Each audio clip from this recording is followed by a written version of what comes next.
بينما نحن جلوس عند رسول الله إذ طلع علينا رجل شديد بياض الثياب شديد سواد الشعر لا يرى عليه أثر السفر ولا يعرفه منا أحد، حتى إذا جلس إلى النبي ووضع كفيه على فخذيه وقال: يا محمد أخبرني عن الإسلام.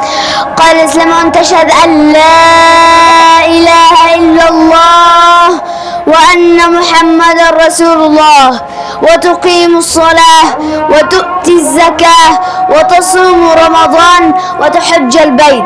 قال: صدقت. فعجبنا له يسأله ويصدقه. قال: فأخبرني عن الإيمان. قال: أن تؤمن بالله وملائكته وكتبه ورسله واليوم الآخر والقدر خيره وشره وتؤمن بالقدر خيره.